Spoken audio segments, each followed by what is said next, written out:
కర్కాటకం వారికి కనుక చూసుకున్నట్లయితే మీకు మీ పూర్వజన్మ కర్మకారకుడు శుక్రుడు అవుతాడు. కర్కాటక లగ్నానికి గుర్తుపెట్టుకోండి. అలాంటి శుక్రుడు కేతువుతో కలిసి శత్రుక్షేత్రంలో ధనభావంలో ఉంటున్నాడు. చతుర్థ లాభాధిపతి అయినటువంటి శుక్రుడు. మరి దీనివల్ల కలిగేటువంటి ఫలితాలు ఏమిటి? ఏ దేవత ఆరాధన చేయాలి, ఎటువంటి విషయాల పట్ల మీరు జాగ్రత్తగా ఉండాలి అనేటువంటి అంశాలు చెప్తుంది నేనైనప్పటికీ చెప్పిస్తుంది సాక్షాత్ లలితా అమ్మవారిగా భావిస్తూ ఆ లలితాంబిక అమ్మవారి యొక్క అనుగ్రహం మీకు పరిపూర్ణంగా కలగాలని మనస్ఫూర్తిగా కోరుకుంటూ, ఇక్కడ గమనించినట్లయితే ఈ యొక్క శుక్రుడు కేతువు ధనస్థానంలో ఉన్నాడు కాబట్టి ప్రధానంగా మీరు పాయింట్ నెంబర్ 1 ఇక్కడ మీరు తీసుకోవాల్సిన జాగ్రత్త, ఏదైనా ప్రాపర్టీ ధనం ఇస్తున్నారు లేదా పలానా ప్రాపర్టీ వల్ల లాభం వస్తుంది. కొంతమంది చూడండి లీజుకి తీసుకొని తక్కువకి లీజుకి తీసుకుని మళ్ళీ వేరే వాళ్ళకి ఎక్కువకి ఇస్తూ ఉంటారు, అదొక బిజినెస్లా పెట్టుకుంటారు. అటువంటి విషయాల్లో ప్రధానంగా మీరు జాగ్రత్తగా ఉండాలి. లేదా ఒక్కొక్కసారి మనం చూడండి ఏదో వాహనం, మనం చాలా మోసాలు చూస్తూ ఉన్నాం, యూట్యూబ్లో ఉన్నది మనం చూస్తూ ఉంటాం. ఏదో మిలిటరీ మ్యాన్ చాలా పెద్ద గవర్నమెంట్ ఆఫీసర్, ఆయన ఏదో విదేశాలకు వెళ్ళిపోతున్నాడు, వాళ్ళ పిల్లల దగ్గరికి ఎక్కడన్నా అమ్మేసుకొని వెళ్ళిపోతున్నాడు, అందుకని ఒక 20 లక్షలు చేసే కారు 5 లక్షలకి ఇచ్చేస్తున్నాడు, 8 లక్షలకి ఇచ్చేస్తున్నాడు అని వింటాం. చాలా తక్కువ తిరిగింది, మమ్మ అంత పెద్ద జెన్యూన్ పర్సన్ ఇచ్చేస్తున్నాడు, మనకు లక్కీగా వచ్చేస్తుంది అనుకోని డబ్బులు కట్టేస్తాం. తీరా చూసారు అంత ఫేక్ ఉంటుంది. కాబట్టి వాహనాలు, శుక్రుడు ముఖ్యంగా వాహనాలకు కారకుడు.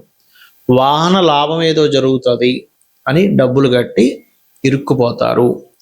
కాబట్టి కర్కాటకం వారు ఈ విషయంలో ఖచ్చితంగా జాగ్రత్తగా ఉండండి. తల్లిగారి ఆరోగ్య విషయంలో, తల్లిగారికి అంటే కొన్నిసార్లు చూడండి వాళ్ళు ఏదైనా రోడ్లు దాటేటప్పుడు ఇటువంటి విషయాల పట్ల కాస్త జాగ్రత్తగా ఉండాలి. సంతానాన్ని విదేశాలకు పంపించేటువంటి అంశంలో చాలా జాగ్రత్తగా ఉండాలి. మరియు ఇక్కడ ఈ జీవిత భాగస్వామి యొక్క ఉద్యోగ సంబంధించిన విషయంలో రాంగ్ డెసిషన్స్ తీసుకోకూడదు. ఎందుకంటే ఈ యొక్క విషయంలో ఇటువంటి రాంగ్ డెసిషన్స్ జరుగుతాయనేటువంటి చాలా స్పష్టంగా చూపిస్తుంది. కాబట్టి ఈ విషయంలో జాగ్రత్తగా ఉండండి. ఓం స్కందాయ నమః అనే మంత్రం ఎక్కువగా చేయండి.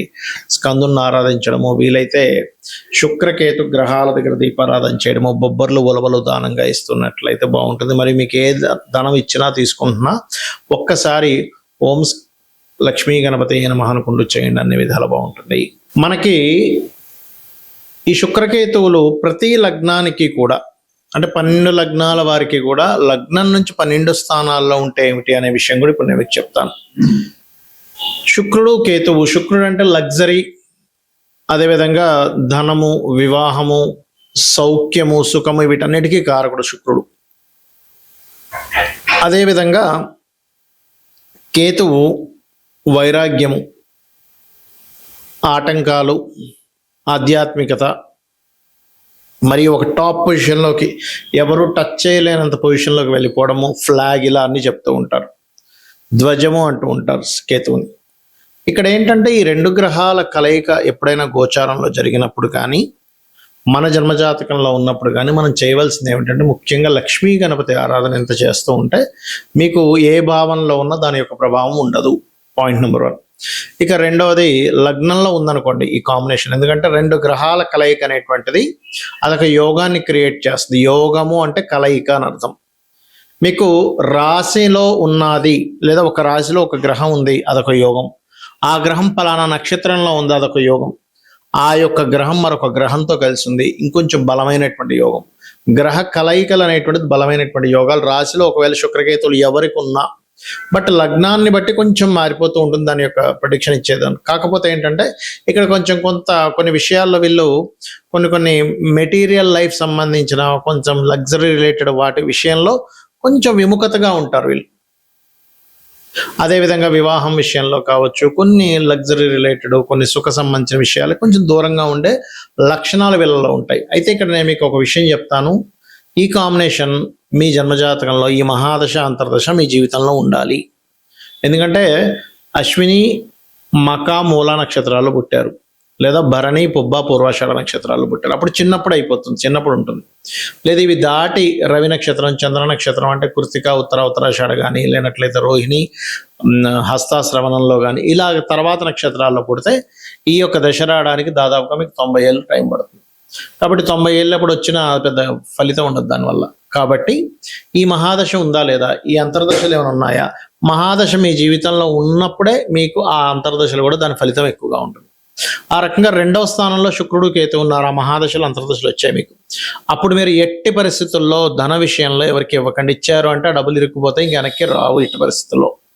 ఇక 3వ భావంలో ఉన్నదనుకోండి శుక్రకేతువులు, అప్పుడు జరిగేటువంటి ఫలితాలు ఏమిటి అని చెప్పి చూసుకున్నట్లయితే చాలా స్పష్టంగా శుక్రకేతువులు కనుక 3లో ఉన్నట్లయితే అక్కడ కలిగేటువంటి ఫలితాలు వెరీ వెరీ వెరీ క్లియర్.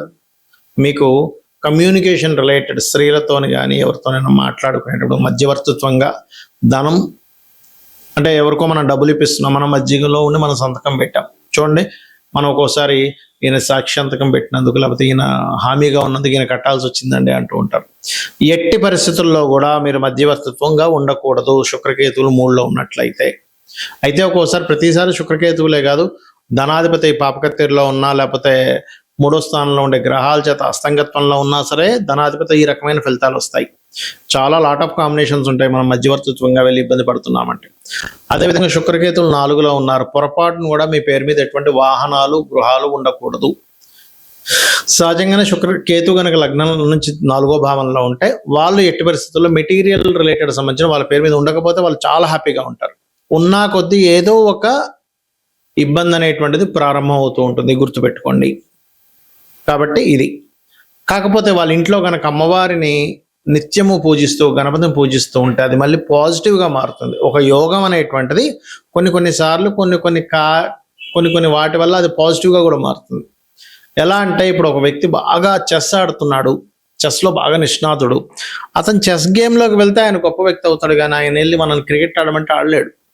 ఎందుకు? క్రికెట్లో ఓడిపోయినంత మాత్రం, క్రికెట్లో లేనంత మాత్రాన అతను ఆ యొక్క జీవుడు ఎందుకు పనికిరాడని కాదు, అతనికి ఏ యోగం ఉందో దేనిలో తెలివితేటలున్నాయి దాంట్లోకి వెళ్ళగలగాలి.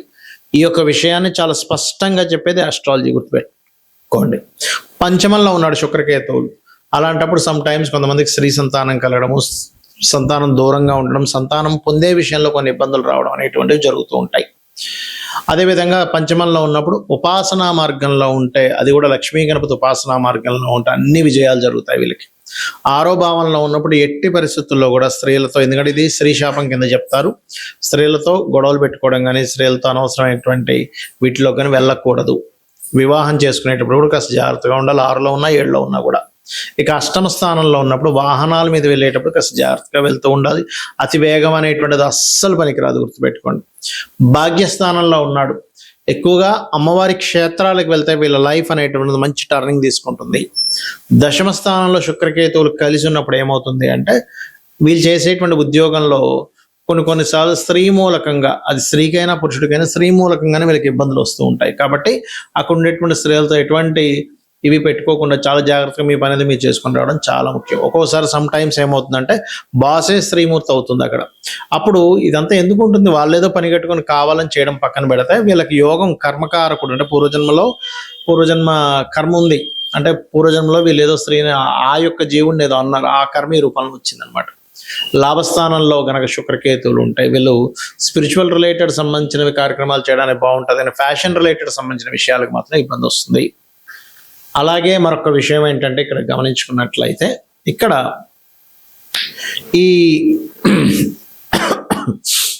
ఈ విషయంలో గమనించుకున్నట్లయితే మీకు ఎప్పుడైనా సరే ఒకటే గుర్తుపెట్టుకోండి, మీరు ఈ యొక్క విషయంలో అంటే ద్వాదశ స్థానంలో ఎవరికైనా ఉంది, సహజంగా సింగిల్గా శుక్రుడు ఉంటే చాలా మంచిది. ద్వాదశంలో అన్ని కంఫర్ట్స్ అనుభవిస్తాడు, తండ్రి యొక్క ఆస్తి వస్తుంది, మంచి జీవిత భాగస్వామి వస్తుంది, జీవిత భాగస్వామి ద్వారా సుఖపడతాడు కూడా జీవుడు. కానీ ఎప్పుడైతే మీకు ద్వాదశంలో కాకుండా ఏకాదశంలో శుక్రుడు ఉంటే మంచిది కాదు, ఇది ఒకటి. అయితే ఇక్కడ ఏంటంటే ద్వాదశంలో శుక్రుడితో పాటు కేతు ఉంటే మళ్ళీ మంచిది కాదు. ఎందుకు? అతను ఇవ్వాల్సిన సుఖాలన్నింటినీ కూడా ఈ కేతువు బ్రేక్ చేస్తున్నాడు. ఇది బాగా గుర్తుపెట్టుకోండి, ఇది చాలా చాలా ఇంపార్టెంట్ అయినటువంటి విషయం.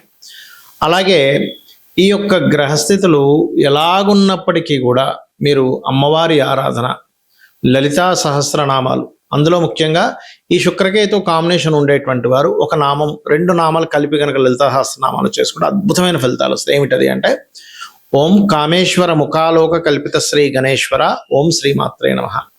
ఇది కనుక మీరు చేశారు ఖచ్చితంగా బాగుంటుంది. లేదంటే మాకు ధనస్థానంలో ఉండి చాలా ఇబ్బంది కలుగుతుంది అనుకునేటువంటి వారు ఓం సంపత్కరీ సమారూఢ సింధుర వ్రజ సేవితాయి నమః.